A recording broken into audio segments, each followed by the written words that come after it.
Welcome back. Tonight on A Point of View, it's a double-barreled one. We started off with SSNIT workers and the strike that was called off.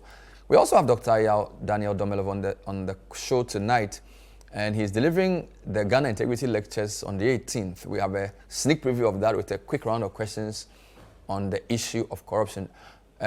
Daniel Yaw Domelevo, thanks for joining us. Good evening. Good evening. Bernard, how are you? Can you hear me? I can hear you. How are you doing? I'm very well. I'm good too. I see. These days you are hardly ever in town. You've become like a roving ambassador working all over the world. What are you now? Are you still, what do you do? If you can summarize your role now.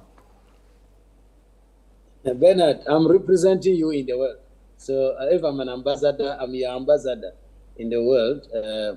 I'm doing a few international assignments. I'm currently in the Caribbean, looking at financial management review of some portfolios in Caribbean. Wonderful. Do you still follow news in Ghana? There's a big story this week about SSNIT and the attempt to sell off shares in a hotel. Organized labor declared strike and SSNIT has called it off. I'm not sure. Are you following? And if you are, how refreshing is it to see organized labor make demands to cause government to back down on what they consider to be improper? I follow all those developments with keen interest, and I must say kudos to organized labor for standing their ground against what I think is not right. Even if you are doing something on my behalf which is right, I think it is proper to consult me, so that I know that you are securing my interests.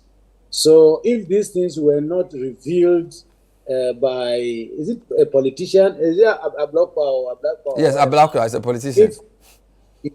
Yes. Otherwise, before you realize, it has been sold. And I find it very strange that a government will sell government property to a member of the government. I don't know where we are on conflict of interest and how we are respecting the provision under Article 284, which says a public officer should not put himself or herself into a position whereby his personal interest will conflict with the work that you do. I find it a bit strange, and kudos to organized labor. I think we need more of that to hold people accountable. What is interesting is that the politician took the matter to SHRAJ. SHRAJ is yet to conclude its work, but the pressure from organized labor has led to a termination of the process. And that brings into focus and not to criticize SHRAJ, but just the time it takes for official investigative bodies and these independent constitutional bodies to do their work, because they are still doing their investigation, but the pressure in the public has sort of overtaken the work. I don't know if you have any thoughts on the time it takes to go through these matters in an official way and the impatience of the general public. Thank you, Ben. I don't think it is impatience of the general public. I think the enforcement agencies are really insensitive to the public. I believe everybody has heard of this saying that justice delayed is justice denied.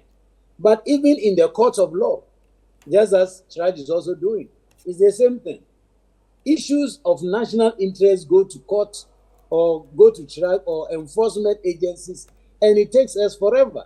So I think it is good that we develop alternatives like the sit-down strike or the strike actions or demonstrations to force those who are not listening to listen, because that is the essence of being in public service or public office. You are there to serve the interests of the people, not your political or your personal interests. This brings into focus as well sometimes the tensions between these bodies. So, recent example, money laundering probe, Yoko's approach versus special prosecutor. I mean, how do we resolve these? Because it seems as if the special prosecutor was almost at odds with IOCO. And these are two legitimate state entities, all supposedly to be helping each other do the same thing. I mean, when a country gets to a position where bodies seem to be fighting each other or working at cross purposes, how did we get here and how do we resolve that? Thank you. You see, the problem is that in Ghana, when we want to solve a problem, we don't look at the available capacities and what we can do with it or how we can enhance it to achieve what we want to achieve. All that we think about is adding on institutions. As a result, today we have so many anti-graft institutions. You know, the Constitution created tribe to fight corruption or investigate corrupt activities. Then we came out with IOCO, first Serious Fraud Office. And we have the police, who also do same investigations.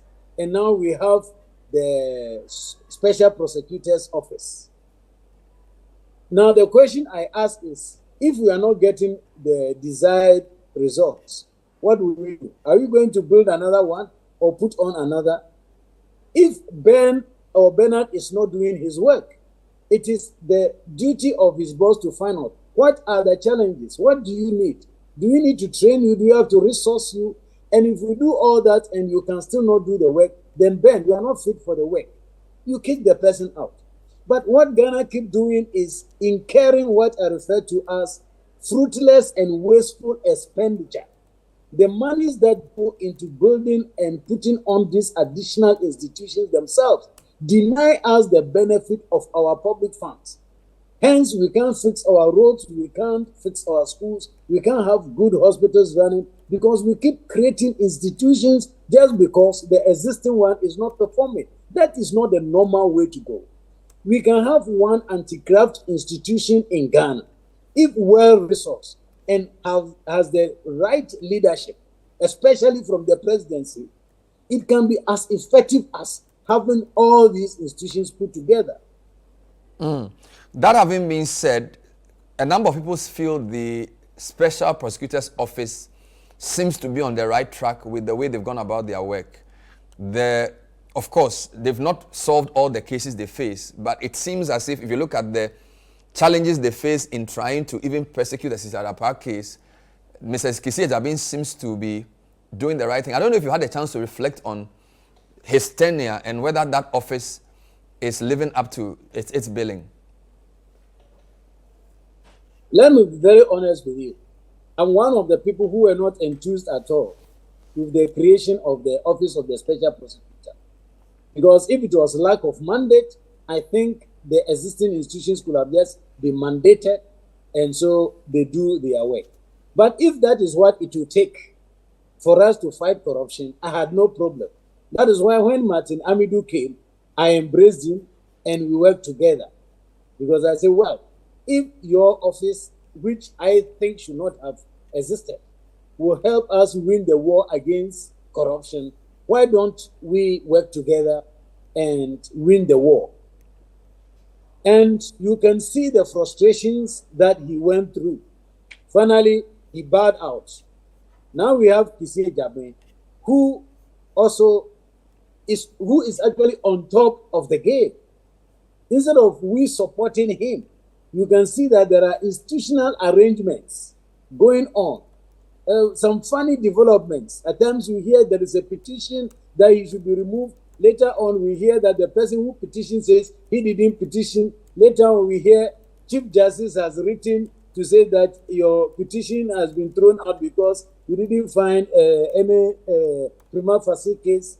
And I say, what are all these? So if Kissi Agyabong himself is put in a situation where every day he's fighting for his job, how effective do you expect him to be? The young man is doing fantastic job. Many people who have been demoralized and just become like vegetables in the office by now, but he is still performing. So I think we need to encourage him. He seems to be the only person who has taken the fight against corruption serious these days. And He needs all of us our support, including you, the journalists. Do we still need a separation of the office of the Attorney General and the Minister of Justice? Because initially we thought this Special Prosecutor Office was to deal with the politically exposed persons, then to leave the AG to deal with other matters. But the way it's been arranged, the AG seems to still be the boss. And if you look at some of the cases being prosecuted now, they are of a highly political nature, and the AG is directly involved. In terms of institutional arrangement, what are your thoughts around that office generally? Do we need to separate the Attorney General from the Minister of Justice for corruption to receive the level of independent prosecutorial attention it deserves? The answer is a resounding yes. Because you see, what people don't appreciate or understand is that the Attorney General is a cabinet minister. He sits in cabinet to take most of the decisions, and he normally advises even his colleagues on how to go about those things. At the end of the day, it ends up in corrupt practices or corruption-related activities. How do you expect the Attorney General to be effective in holding people culpable when it is they who were involved in that? Let me give you a clear-cut example. If you remember the Osafo and Crow and Associate case, where I disallowed and set charge, that contract, which I did not accept because it came after payment had been done and the work was allegedly done, that contract was witnessed by Honorable Gloria Akufu, the then Attorney General. So how do you expect that Attorney General will take it on to now say that, yes, that contract was entered into without PPA approval? Even when PPA approval came, it was not given by the board, and it was given by the chief executive, who has now assumed the position of the board, and the approval was given to Kandapa, the Minister of National Security, not senior minister. So there were a lot of infractions. But because Attorney General was the one who witnessed the contract, I think she or he will have to take pretend not to hear or see anything about it. So the separation of the office of the Attorney General from the Minister of Justice, I think will do Ghana a lot of good. As it is now, it is not helping us. By the way, I don't know if you heard that your successor has had his, even though he's gotten to retirement age, he's been given an extension. I don't know if you've heard that in the news. Yes, I'm aware. I've heard it. How does that make you feel, looking at the circumstance around which you were asked to go? I don't feel anything. I was told to go and I've gone. He has been told to stay and he's staying. So that ends it, Bernard. I don't have any feelings about that. And again, it is in line with Article 199 Clause 4 of the Constitution that the president can extend. And especially when the president is happy with your work, you can extend, giving you 2 years, 2 years, and 1, the maximum of 5 years. So I have nothing against it. But he hasn't had such a smooth ride, because you remember when he published the COVID audit, he came under some criticism from the executive, and Parliament had to come and defend him for submitting the COVID report to Parliament, which the executive was not very happy with. So even with what some would consider to be an appointee who may be favored by government, it can be very, very tough to want to do your job without some level of executive interference. That is very true, Bernard. There is always expectation and some level of entitlement that I appointed you. So be loyal or do as I request. So as for that, it is there. But anyone at all appointed into any office, I expect of him or her to be professional. Instead of being loyal to the one who appointed, our loyalty is supposed to be to Ghana. Let's talk about your lecture, because the Frederick Ebert Stiftung has invited you to speak at the 2024 Accountability Lectures. And they have a big question. Now, I'm not going to ask you to answer the question now, because you'll be talking on the 18th. But you gladly accepted to do this. Why did you accept to speak at this event on the topic, is Ghana winning the fight against corruption?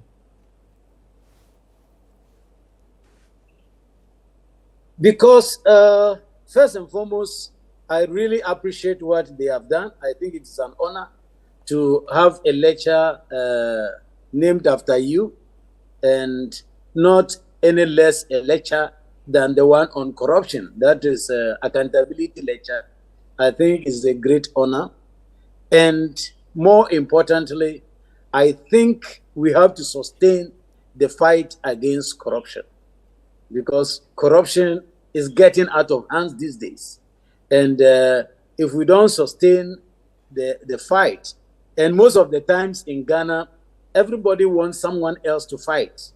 I am not the type. I think I must join and also fight, just as I think you and others are fighting. So that is why I accepted to do the talk on the 18th at the Teachers Hall or Nat Hall in a, yeah. Wonderful. Now, the issue of corruption, we are told, cannot be fought if there isn't sufficient public outcry against it. And it appears Ghanaians have become very tolerant of it. I'll give you an example. Somebody did a poll on what the key issues for the election are, and corruption is not in the top 5. It's economy, jobs, and that type of thing. It seems as if Ghanaians are either getting used to corruption or it's no longer as offensive as it was probably 2 decades ago. What are your thoughts on that? Because it has become a way of life. I was saying that corruption is the type of religion which now has engulfed all other religions, ways of life, all sets of people, traditions, religion, whatever it is. It has engulfed the people. Again, some people are feeling helplessness because as we speak, they do it more. I seem to say that statement in Akan, who can no more. So some people have become wary of fighting the corruption. So they seem not to care anymore. But the dangerous part of it is that a lot of people do not even see anything wrong with it anymore. Because you go into office, Bernard, I don't know how long you have been in office, but I'm sure you have been working for at least 5 years. Is that not it? I've been doing this job for 20 years. For 20 good years. Good. I hope you know your colleagues or your friends you were in the same university with who went into politics. And the amount of wealth that they have accumulated over 4 years or maximum 8 years is mind-boggling. As you and I will speak today, we have a situation where even state properties are being shared, just like cake being shared at a wedding. And if we don't stand up against it, what is going to happen is that it will become accepted in the society, and that is our end. So what angle will you be coming from on the 18th? Give us a sneak preview. I'm supposed to answer the question whether we are winning the fight.